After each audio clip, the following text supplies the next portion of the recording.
I think the primary reason why everyone is talking about Nvidia stock right now is because the company announced their quarterly financial performance update after the stock markets closed on Wednesday, August 27. And there was a lot of critically important information they provided to investors, and investors are digesting that information, discussing their thoughts and opinions with other investors, and trying to come to a conclusion on what it means for Nvidia stock investors. I will try and help that conversation by providing my insights and my analysis from my interpretation from what I saw from the company's management team in their latest earnings call transcript with Wall Street Analyst.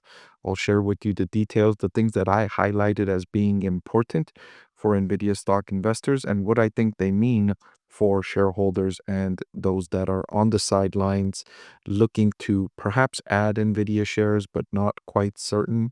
I will hope to provide some information to help with your decision making around NVIDIA stock. I want to thank the Motley Fool for sponsoring this video. Visit fool.com/parkev for the 10 best stocks to buy now. Right, so I've been watching the rollout of NVIDIA's latest technology, which they're calling Blackwell, and how well it's going, how customers are adopting the technology, if there is any snags in production and any increase in capacity, and how successful it's been. And so this update from the CFO was insightful for me.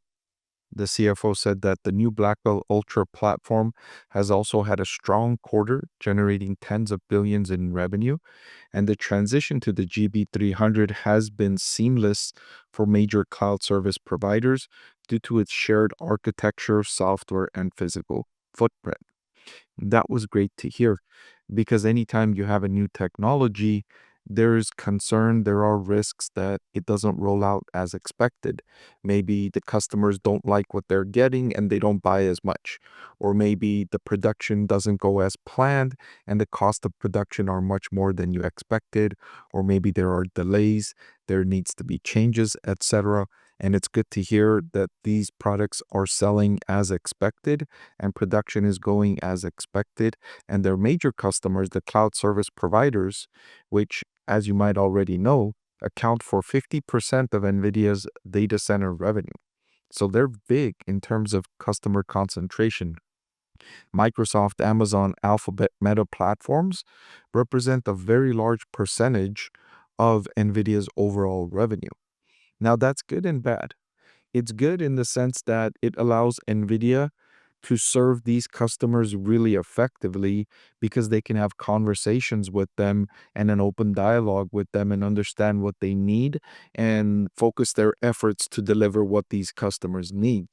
Because there's only a few customers, they can focus on them a lot more than if they had a fragmented customer base where they couldn't focus on the needs of any individual customer because there was too many to focus on.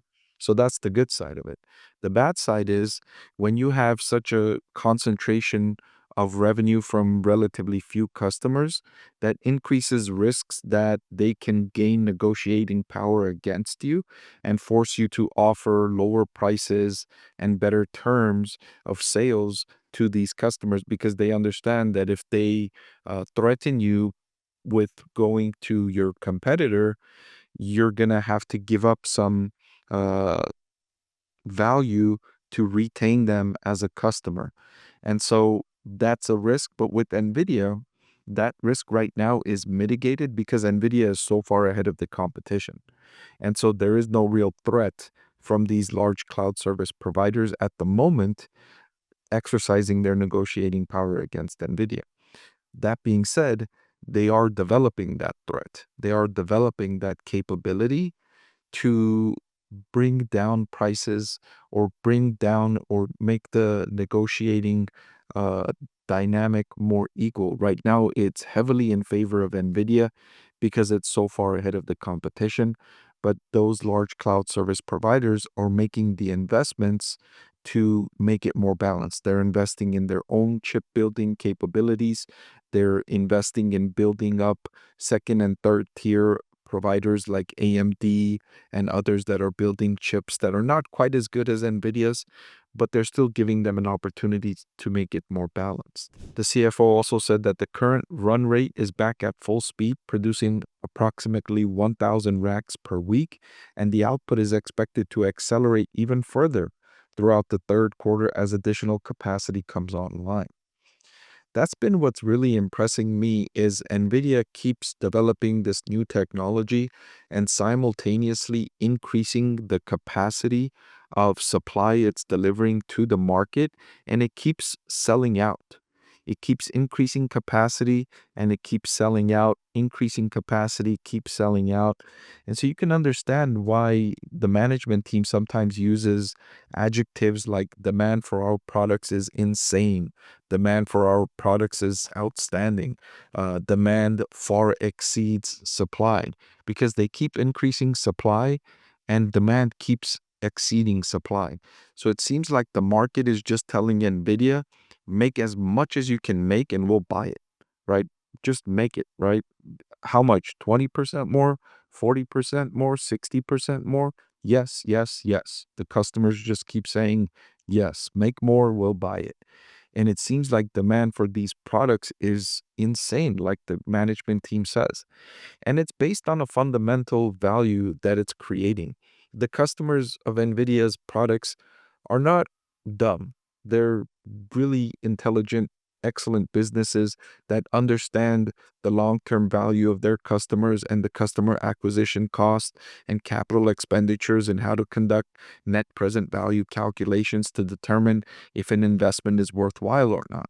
So they're making all those calculations and they're going to NVIDIA and still saying, send us more. 20% more, 40% more, 60% more. In fact, those large cloud service providers that I highlighted earlier have all increased the amount of capital expenditures they plan to spend this year by the tens of billions of dollars. If they spent $50 billion last year, they're spending $80 billion this year. If they spent $80 billion last year, they're spending $105 billion this year. So they're all increasing the amount they're spending, and it's based on what they're seeing in the value they're getting. The return on investment they're seeing is so, so strong. It's so much in favor of continued investment that it's just a no-brainer for them. It's just an easy calculation. It's like they're putting $1 somewhere and it's multiplying and it's bringing out $2. And so they're just like, yeah, let's get more of these machines where we can put $1 in and get $2 out. Let's get more and more and more of that. Let's just multiply them infinitely because it's just delivering such great value. And it's delivering such great value that we don't see a risk of that value diminishing anytime soon. So we don't see the risk that if we spend, instead of $100 billion, if we spend $150 billion building these data centers optimized for AI, we don't see the risk that the value will be less than the amount we're spending. We don't see it anywhere near those levels. So we're going to continue spending hundreds of billions of dollars more.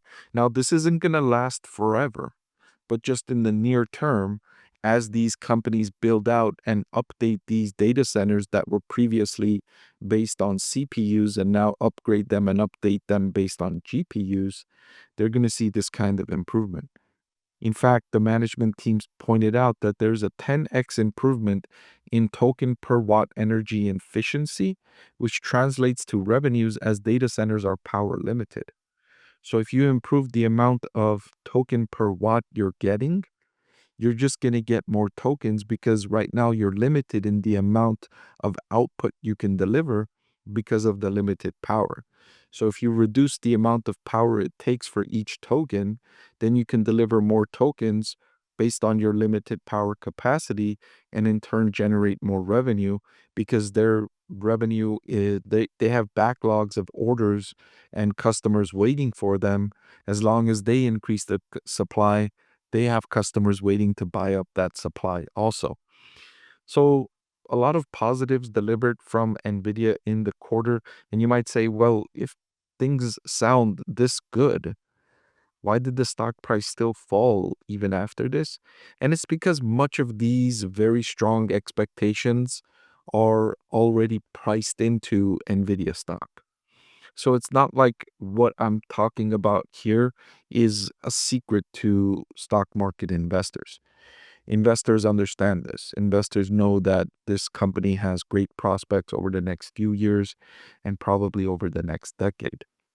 So what you're buying here is as an investment, what you're getting with Nvidia is a company that's delivering great value for their customers and doing so at a reasonable price in terms of the market price compared to the value they're delivering. It's trading at a fair valuation.